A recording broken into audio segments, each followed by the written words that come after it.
What's good? What's poppin'? Welcome to another episode of that deep shit where we connect them dots. And on today's episode, we're going to talk about dreams, nightmares, and the Inception.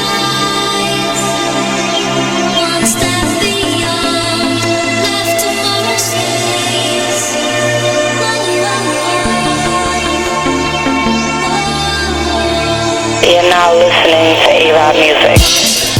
This is going to be your typical, average, everyday, mundane video describing dreams. I'm just going to share something that I have experienced, and it was a very odd experience. I've never felt anything or experienced anything like this before. So after I share with you my experience, I'm going to also explain or share with you how I got to that point.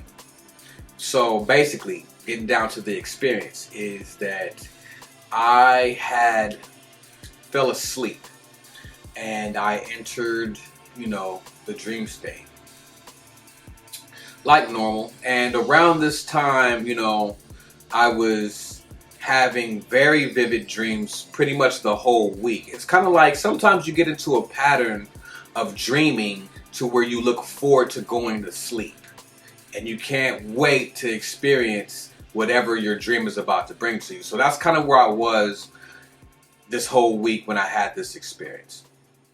So I'm in the dream and I'm driving along, I'm doing something. I'm not sure what my objective was, but I'm going somewhere.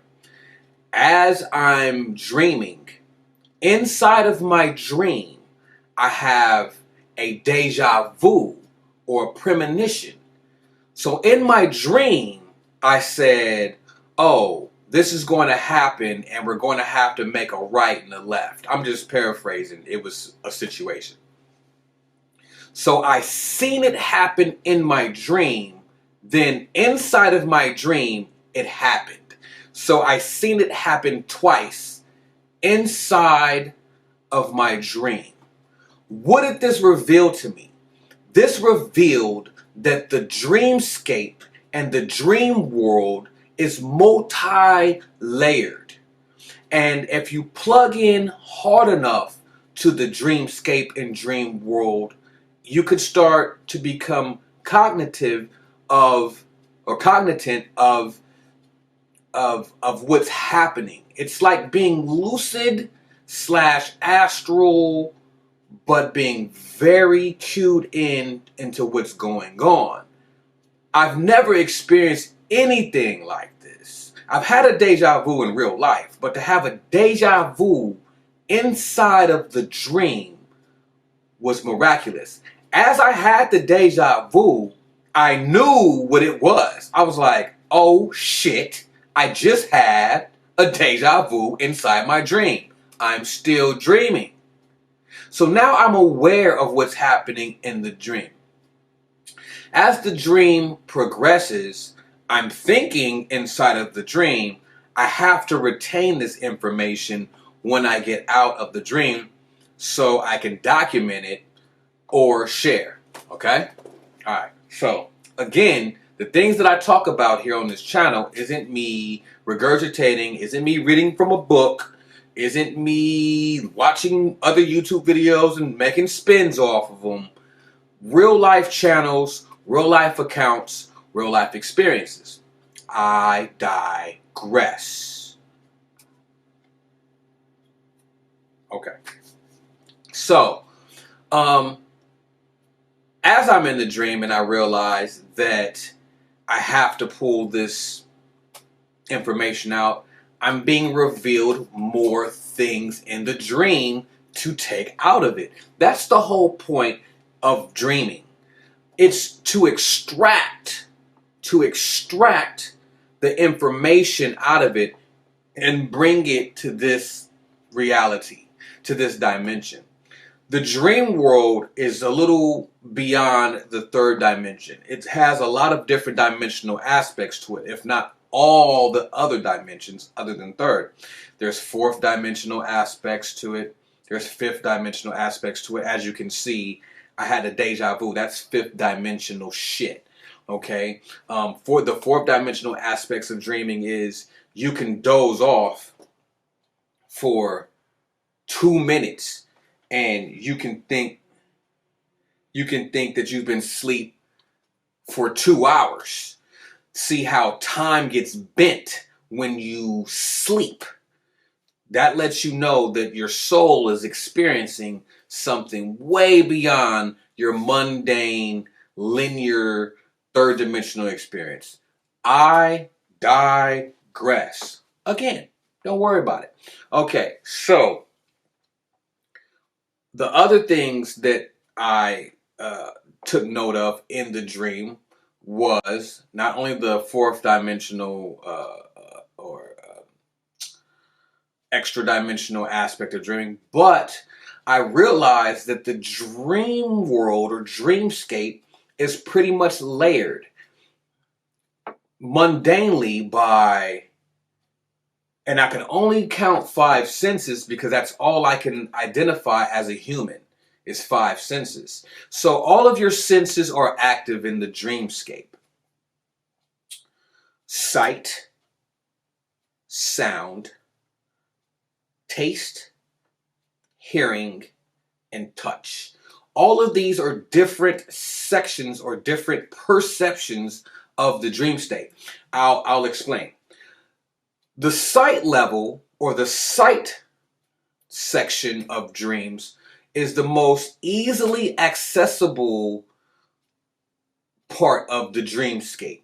It's the easily accessible part because we all dream and we all see things vividly like we're seeing. So basically, what I'm trying to say is when you're dreaming, your physical eyes are closed, but you are still seeing. So you're actually seeing through your first eye or your third eye. You're still seeing. So this lets me know that this is all about inputs of information. That's it. All right? Inputs of information. So your nerve endings that causes you to see still work when your eyes are closed, but they work on a different dimension. Same sense, different dimension. All right. So let's just take hearing. So when you're dreaming, you're hearing something, but your eyes are closed, you're sleeping, those sounds don't exist, but your ears, the nerve endings that causes your brain to perceive hearing still works, but on a different dimension. I'm showing you the layers of the dreamscape because they are actually tangible to experience. All right? Okay. I don't know if this is kind of confusing, but I'm trying to make it as simple as possible. All right, so let's just go down to 5 layers. Sight, hearing, taste, smell, touch.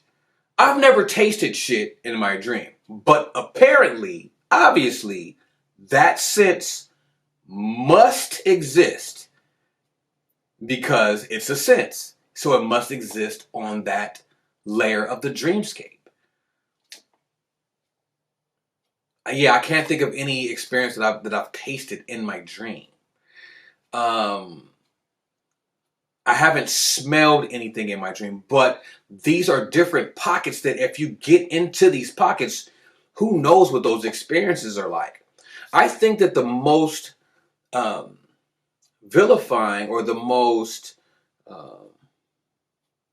I don't know, the most tangible, not tangible, but the most desired sense to feel in the dreamscape is probably the deepest sense to feel in the dreamscape is the sense of touch. The reason why I say that is because the sense of touch is probably the cause of people dying in their sleep. I'm being very on the opposite end of things here, but people dying in their sleep is because they felt something that hurt them. Something. Whether it was a feeling in the heart, whether it was someone got punched in the goddamn brain or in the throat, I don't know. But this sense does exist on the dreamscape, and it's probably one of the strong. They're probably all strong.